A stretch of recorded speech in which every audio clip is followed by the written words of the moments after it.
kita bangun ini, yang ditempati membangun ini adalah daerah, sebenarnya di perumahan kami itu di Desa Bilaka bukan daerah banjir. Cuma pihak developer membangun di daerah yang ketika sebelum dibangun sekarang tidak ada tanggapan.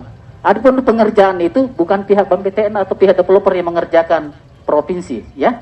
Jadi sekedar jelaskan, siapa tahu dibilang sudah dikerjakan atau sudah ditanggapi, itu nasabahnya. Dan karena semua di sini adalah nasabah dari Pak BAM-BTN. Jadi kita minta niat baiknya saja, kami memohon saja ya. Mudah-mudahan di ulang tahunnya yang ke-71 ini ada tanggapan positif dari pihak BAM-BTN Syariah kepada nasabah. Itu kami. Keluar.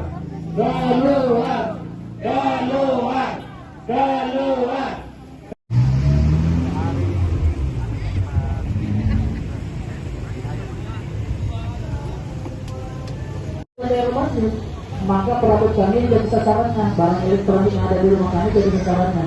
Itu saja. Cekungan tanah ya. Kemudian sedikit penjelasan yang diberikan oleh perumahan, yang diberikan oleh pihak developer yang perpanjang tangan dari negara untuk memakmurkan dan memberikan penghidupan yang layak bagi rakyat. Hal itu yang harus dipikirkan oleh pihak kepala cabang sejajarannya. Pak, ini tuntutannya apa sih Pak sebenarnya Pak? Jadi kami warga Cakra Hidayat ini datang ke sini bersama Walhi. Kami menuntut dua hal. Pertama, bagaimana perumahan kami terbebas dari banjir. Kedua, kami meminta kembali kelebihan DP yang kami bayarkan. Jadi kami lokasi perumahan kami berada di Taeng, Goa. Tiap tahun kami kebanjiran 3-4 kali. Sampai 3 tahun yang lalu, dari 3 tahun yang lalu kami datang menuntut sini, sampai sekarang tidak ada solusi yang diberikan oleh BTN Syariah. Begitupun masalah DP. Kami tidak pernah diberikan hasil dari perjanjian akad kredit itu, berkasnya tidak pernah kami terima.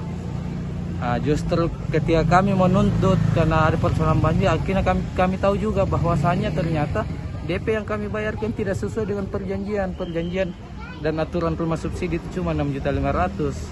Ternyata yang kami bayarkan itu minimal 26 juta, ada yang sampai 40 juta, 42 juta. Nah itu yang kami minta kembali. Kami minta bagaimana dijalankan aturan yang sebenarnya. Nah itu yang ditutupi oleh pihak Bank BTN Syariah. Karena kenapa saya bilang ditutupi, kami minta untuk dimediasi dengan pihak developer pun tidak dilaksanakan oleh BTN Syariah. Jadi seolah-olah mereka yang menahan warga untuk meminta haknya. Ada beberapa warga yang pernah dituntut di pengadilan, ada juga yang diancam lelang sudah beberapa kali, ada yang diblokir rekeningnya. Jadi itulah perlakuan BTN yang harusnya sangat tidak layak ketika ada nasabahnya datang untuk meminta keadilan.